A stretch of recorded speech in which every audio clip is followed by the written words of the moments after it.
गुरु प्यारी साध संगत जी, प्यार भरी राधा स्वामी जी, साध संगत जी, आज की वीडियो को पूरा जरूर देखिए। अगर वीडियो अच्छी लगती है तो वीडियो को जरूर लाइक और चैनल को सब्सक्राइब करना मत भूलिए। साध संगत जी, सतगुरु की दया मेहर हम पर होनी चाहिए, लेकिन उसके लिए हमें भी तो कुछ करना होगा, क्योंकि बड़े बड़े सत्संगी ऐसे हैं जो सिमरन के जरिए बाबा जी को हमेशा अपने साथ पाते हैं।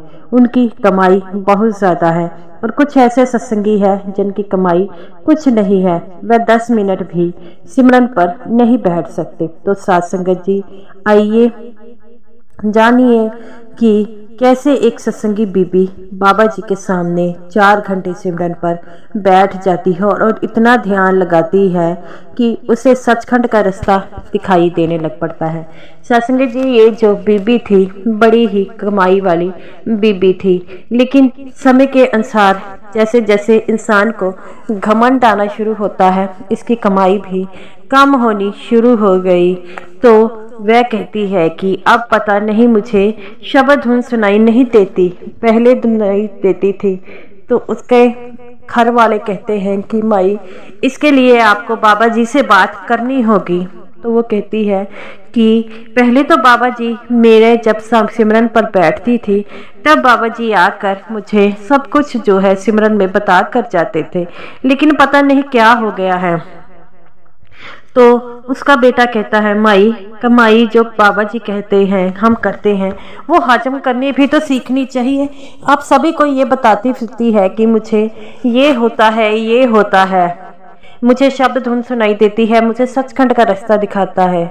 तो बाबा जी तो कहते हैं कि ये जो कमाई होती है वह किसी को नहीं बतानी चाहिए। उसकी माँ कहती है कि तू ठीक कहता है बेटा, मुझे अपनी कमाई पर घमंड हो गया था, इसी कारण क्या पता मुझे अब शब्द धुन सुनाई नहीं देती, इसके लिए मुझे बाबा जी से बात करनी होगी। तो वो कहते हैं ठीक है, लेकिन वह सेवा पर जाती है और वहाँ पर बाबा जी से मिलती है। दर्शनों के लिए जब बाबा जी आते हैं तो एक सेवादार से कहती है कि मुझे बाबा जी से बात करनी है। सेवादार कहते हैं कि आप इस तरह बाबा जी से बात नहीं कर सकती, आपको भी तो पता है बाबा जी को जल्दी होती है। मैं ऐसा करती हूँ कि अगर आपका बाबा जी से मिलने का कोई इंतज़ाम होता है तो मैं वो करा देती हूँ। तो वो बीबी कहती है कि इसके लिए मैं आपका बहुत ही शुक्रगुजार होंगी अगर आप मेरा ये काम कर दे। तो वो कहती है कोई बात नहीं, अगर एक सेवादार दूसरे सेवादार का काम नहीं आएगा तो कौन आएगा। ये कहकर वह वहाँ से चली जाती है और थोड़ी देर बाद वह कहती है कि आपको बाबा जी ने बुलाया है। वो कहती है मुझे बाबा जी ने बुलाया है।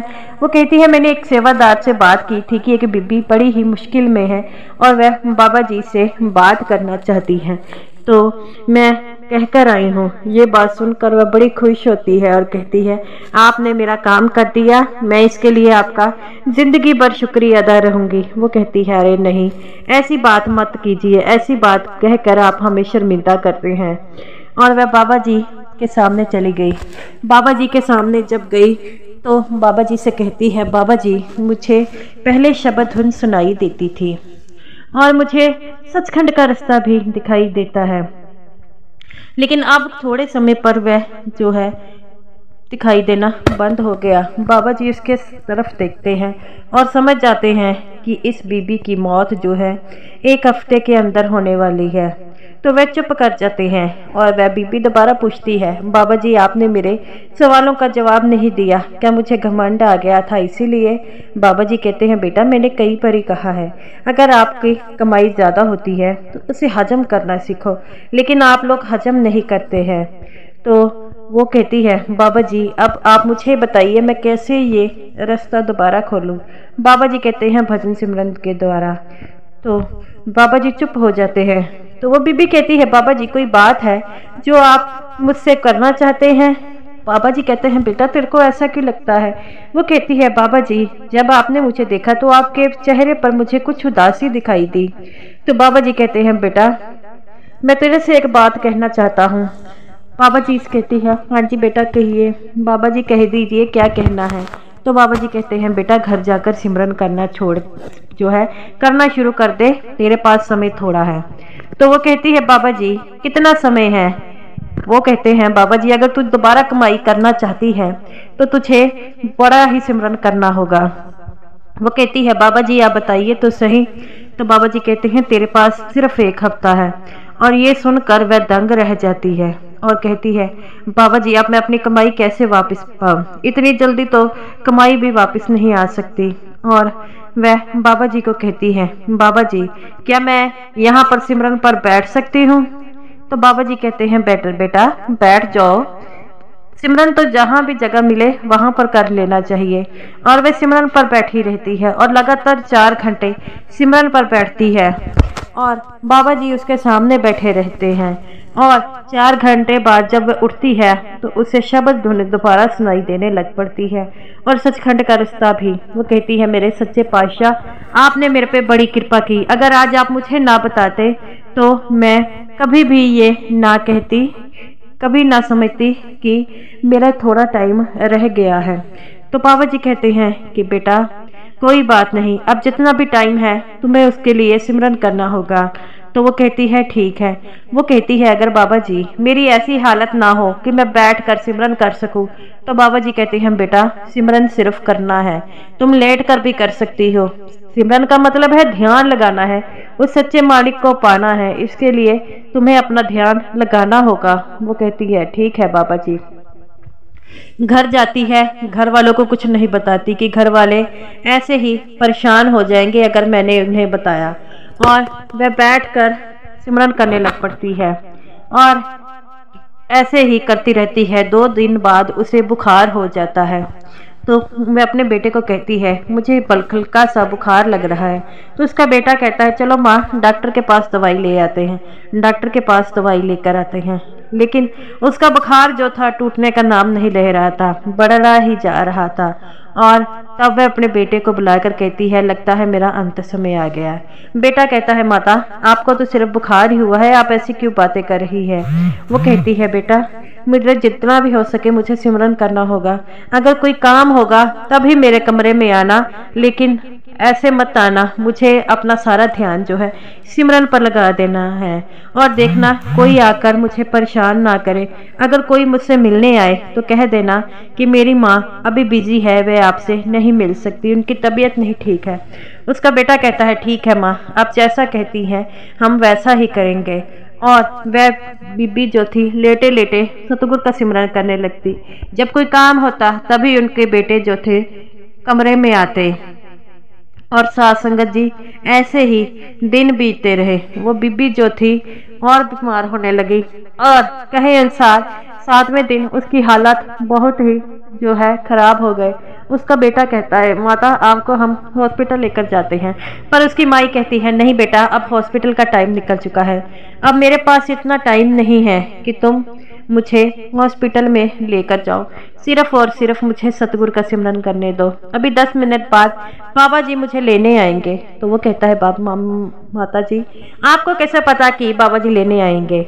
तो वो कहती है मेरे सतगुरु ने मुझसे वादा किया था वह मुझे लेने आएंगे और वह मुझे ज़रूर लेकर आएंगे, लेने आएंगे, मुझे उन पर पक्का विश्वास है। तो उनका बेटा कहता है माता आप ऐसे क्यों बातें कर रही हो, एक आप ही है हमारे पास, अगर आपको कुछ हो गया तो हम क्या करेंगे? तो वो कहती है बेटा मालिक की रूहों ने मालिक के पास ही जाना है, जो मालिक ने जिस काम के लिए मुझे भेजा था अब वो काम मेरे पूरे हो चुके हैं, मुझे अब शब्द धुन भी सुनाई देने लग पड़ी है। तो वो उसका बेटा कहता है माता आप ऐसी बातें मत कीजिए, हम आपको कुछ नहीं होगा। वो कहती है कि मेरे जाने के बाद तुम एक भी आंसू नहीं बहाओगे। तो वो कहता है नहीं नहीं माता जी आप ऐसी बातें मत कीजिए। वो कहती है मैंने जाना है मालिक के घर, तुम्हें तो इस बात की खुशी मनानी चाहिए, लेकिन मत रोना, बाबा जी मुझे लेने आएंगे, कहीं तुम्हारी आवाज़ों को सुनकर वह दोबारा वापस न चले जाए। तो वो कहता है नहीं नहीं ऐसा नहीं होगा माता जी, हम कुछ नहीं करेंगे। तो उसकी माता कहती है सिर्फ चुप होकर जो है बाबा जी का ध्यान धरो, मुझे भी धरने दो। ऐसे ही बैठे बैठे वो कहने लगी है आगे मेरे सतगुरु मुझे ले जाइए। ठीक उसी टाइम वह अपने प्राण त्याग देती है। जब उसके घर वाले चेक करते हैं तो वो देखते हैं कि वो मृत है, तो वह रोने लग पड़ते हैं। तो उसका बेटा कहता है अरे कोई नहीं रोएगा। माता जी कहती थी कि जब मैं जाऊंगी, मैंने सचखंड में जाना है और मुझे कोई मत रोए, और मैं अपने मालिक के घर जा रही हूँ। जब एक आत्माएं जो मालिक से बिछड़ जाती है, जब दोबारा मालिक के पास जाते हैं, तो विलाप नहीं करना चाहिए बल्कि खुश होना चाहिए। तो साध संगत जी, ऐसे ही हमें भी उस सच्चे मालिक का ध्यान करना चाहिए। क्या पता कब हमारा नंबर लग जाए, इसके बारे में कुछ नहीं पता। अगर आपने नामदान लिया है तो जब भी समय मिलता है उस सतगुरु का नाम की जो बख्शीश हुई है उसका स्मरण करें और ध्यान लगाए और सच्चे परमात्मा में जा मिले। क्योंकि अगर हमारा कोई साथ देगा तो वह नाम की कमाई साथ देगी और कोई नहीं देगी। क्योंकि इस सचखंड के रास्ते के लिए हमें जो है वो नाम की कमाई ही करनी पड़ेगी, और जन्म मरण के चक्रों से हम छुटकारा भी पा सकते हैं। तो गुरु प्यारी साध संगत जी, ये रही मेरी आज की वीडियो। अगर आपको वीडियो अच्छी लगी हो तो वीडियो को जरूर लाइक कीजिएगा, और सभी साध संगत जी को मेरी तरफ से प्यार भरी राधा स्वामी जी।